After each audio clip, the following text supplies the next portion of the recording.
Hey guys, welcome to the channel. Mike here, I'm your host of the show. I got some good comments from saying that last time, so I thought I'd try it again. Anyway, I'm gonna do something a little bit different, make a little bit different video. I don't know if you can hear the rain pouring down on top of the shop today, but not doing a lot of outdoor activities, especially with the tractor. We got a 100% chance of rain today, and it looks like it's gonna be soggy for a few days. So I wanted to do a video, and this one's gonna be a little bit different in that I'm actually gonna be doing some talking. Typically, I don't do a lot of talking. If you watch the channel, you know that mostly I just like to get out and do the stuff, and then I might explain a little bit what I'm doing or talk about what I'm thinking or whatever, but I don't spend a lot of time narrating and talking about what's going on and about equipment and all that, like a lot of folks do that are experts, because I'm not. In any case, this video is going to be more about talking, in that I'm going to be talking about what I would have done differently if I was purchasing my tractor and implements or attachments today. So it's been about 2.5 years. I bought my tractor and a lot of the attachments 2019. So the video today is what would I have done differently, knowing what I know now. So that's what we're going to talk about. So the idea for this video, at least the way I'm picturing in my head right now before I do all the editing of it, is I'm going to talk about the stuff that I bought in 2019, what I paid for it, which may or may not be entirely relevant in today's situation, and what I may have done differently or what I would have bought first instead. And that's going to be based on how much I've used certain items versus other items. And of course, it's going to apply to your specific circumstances depending on your property, what you have in mind. But I just want to give you things to think about that I had no idea. I mean, I went into the tractor store, Cowlitz River Rigging in Longview, Washington. If you're in the area, they're an awesome dealer. I'll put a plug in for them. They're not paying me anything, but they have been awesome to me. And I am sure that they're awesome to everyone that deals with them, because they're just that kind of people. They're family owned and operated, great folks. In any case, I went in there and entrusted the situation essentially to them. I talked to Scott, one of the owners, and said, hey, I'm getting 23 acres and I'm going to be doing these things. And what do you think I should get as far as attachments? And he gave me a list, and I have it right here, and I bought those things. I mean, he did the best he could, and I did the best I could, but knowing what I know now, what would I have done differently? That's what I want to talk about. Give you food for thought, so maybe you can start out in a better position than I did when you're talking about attachments. Because the bottom line is you can't have them all right up front typically. You have to pick and choose. And so I had to pick and choose, and we're going to talk about which ones I may or may not have picked to start with. So that's what we're going to do. Let's get to it. It's going to be raining outside, so it might be noisy. Okay, so hopefully you can hear me out here. It stopped raining for a minute, so I thought I'd come outside. Anyway, so back in August 2019 when I bought the Kioti, I bought with the Kioti the brush hog, the woods brush hog. You guys are familiar with it. I've used the brush hog, I would say, a reasonable amount. It's a pretty big chunk of change for parking most of the year. I want to say a couple grand, and I'll put the what I paid for it. I don't know if they run now. Obviously, you'll look if you want to buy one, but it was a pretty good chunk of change for the basically fence line mowing that I do at the hayfield, and a little bit of maintenance type mowing. I can't do any mowing in our main front area because of our septic drain field, and so we don't use it for that. And I would say on the brush hog, if I had to do over again, I would probably buy a used one. And the reason for that is because I see them fairly frequently on Marketplace and other places, Craigslist, and you can get one fairly reasonable. Granted, you may have to do a little bit of TLC and so on, but for the most part, if the gearbox is going and the blades are okay, it's probably going to work for you. I love the woods, don't get me wrong. I think it's a great purchase. I'm going to keep it. I'm not going to get rid of it. But for the money, it's a lot of money for the amount of use that I have for it. I don't typically use it for clearing brush. If you had that scenario, then you might get more use out of it. But for my sake, to start with, I probably would not have purchased it. The other thing I bought in the beginning was the Woods box blade. If you've watched the channel, you know recently, or in the last few months anyway, we paved the driveway. Prior to that, the box blade was awesome, moving gravel around and so on. Box blade is not near as much money, and it does have other functions. It's my counterweight. A lot of times, if you watch the channel, I often have it on just for counterweight. So overall, I think it was a fairly good purchase at the beginning. Okay, so the tractor came with a bucket. I don't know if dealers actually charge separate for that. Mine came with it. I don't think there was additional cost for that. Obviously, you need a bucket. Nobody's arguing that. The other thing that I purchased at the beginning was some trash forks, debris forks. They were like $400. I probably got my money's worth out of those. I used them a lot at the beginning, pulling up blackberries and scraping the ground, moving brush around and all that. They basically crank on to the bucket, and I thought they were the cat's meow when I was clearing brush until I started using pallet forks, because pallet forks carried a lot more brush than the debris forks did. And that brings me to pallet forks. I did not buy pallet forks when I got my tractor. I've only probably had, and I don't want to be wrong, I did a video on the pallet forks when I got them. I just bought the Titan pallet forks, and I've gotten some feedback about that because they don't fit perfectly, but they work well. I would have bought pallet forks from the dealer right up front if I had it to do over again. And the reason is because I use pallet forks all the time. There's almost nothing that you can't move with pallet forks. You put it on a pallet, you can move it. And there's a lot of brush and different things that you can move even without pallets. It serves as a hoist. They're totally adjustable.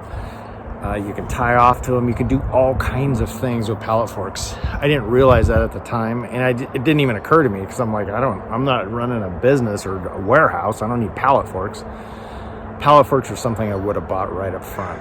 I just use them a ton, and they're super handy, and they're not that expensive really for the amount of use that you get out of them. So I love my pallet forks. If you want to check out that video, I've done 2 or 3 videos on the pallet forks. I think they're very cool, super useful. All right, guys, so I don't know if I mentioned on the debris forks, I want to say they were like $390 or something like that. I don't know what they are now. But yeah, I probably would not buy those again at the beginning. I would probably just buy pallet forks and use them to move debris and to pull stuff up and to pick stuff up and move them around. That's just based on my experience. I'm just telling you what I think and, based on what I've done so far.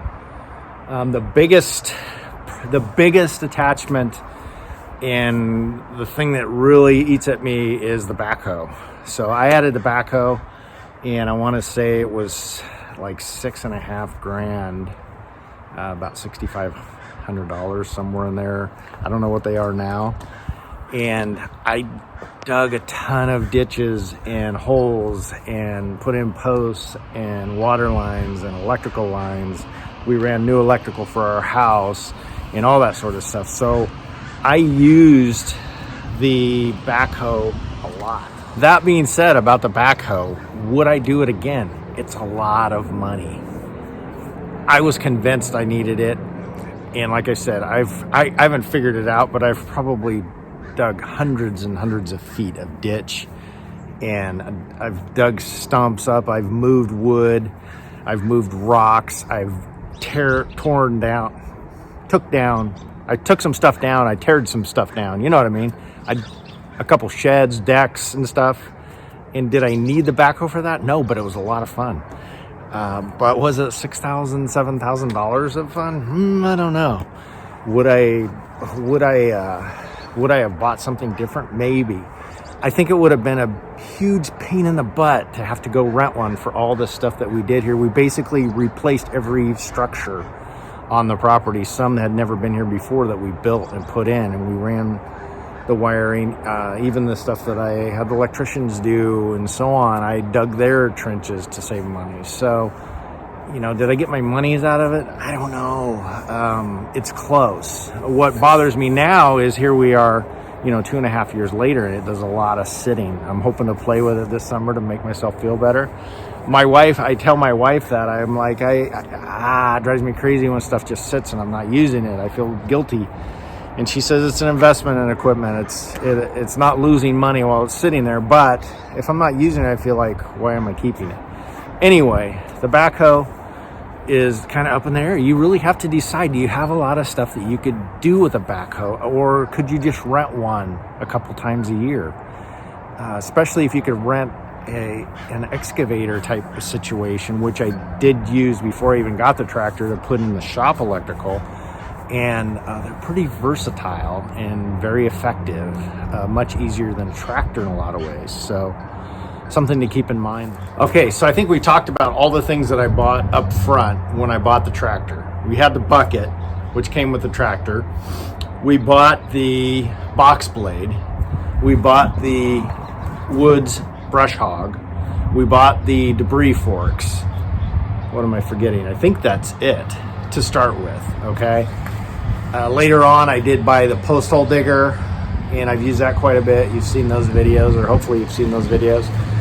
And most recently, I bought the Grapple. And really recently, last 2 or 3 videos have been about the Grapple.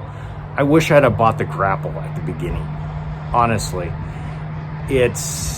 I've moved so much brush with pallet forks, debris forks, with putting them on, loading it up on trailers, all kinds of different ways I've moved brush, clearing property, clearing up prune limbs, and so on and so forth. The Grapple makes that job so much easier. And had I had the tractor outfitted with third function and just did that all up front, I think that would have been a good decision. I think that would have been better. But like I said, at the beginning, I was weighing how much do I want to spend. I think I was in about 30 grand by the time I bought the attachments that I mentioned in the tractor.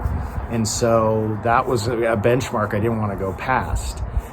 And so, if I would have not done the backhoe, if I would have not done the brush hog, there's some things that you can look at in the used market that might be an effective way to go.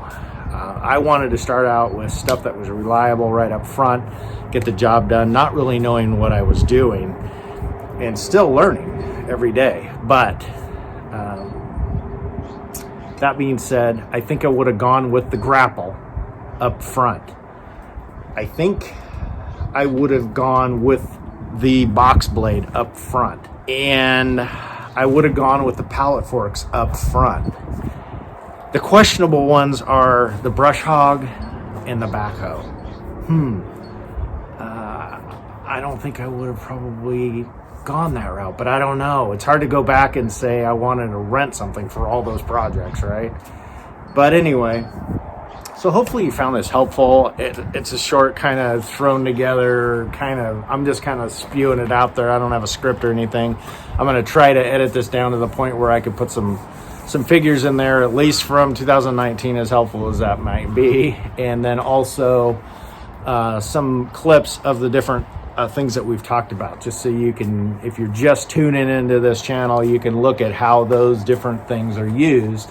And of course, it's all going to apply to your property and what's going to work for you. Hey, so like I said, I appreciate you guys checking out the video. I appreciate the subscribers. I got a shout out the other day from my buddy in Tennessee, Joe the farmer.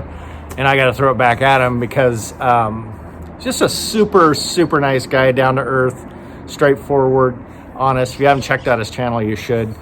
Kind of the same kind of deal. He's a lot more knowledgeable about a lot of hunting stuff that I'm not, but a good guy, and he's got a coyote too. So anyway, I hope you found this helpful. Like I said, I just wanted to give you food for thought when you're thinking about buying a tractor, buying attachments, implements, whatever. What should I buy first? What am I going to be doing with it? I know everybody's thinking about that when they're buying them, but the things that I'm telling you here are just things that I was thinking about. And I thought, I wonder if I should tell people, if I had to do it over again, what would I have done? And so that's the purpose of this video. If you have any questions, stuff that I didn't cover, let me know, and I'll try to get back to you as soon as I can. Anyway, take care, and thanks for tuning in, and we'll talk to you soon.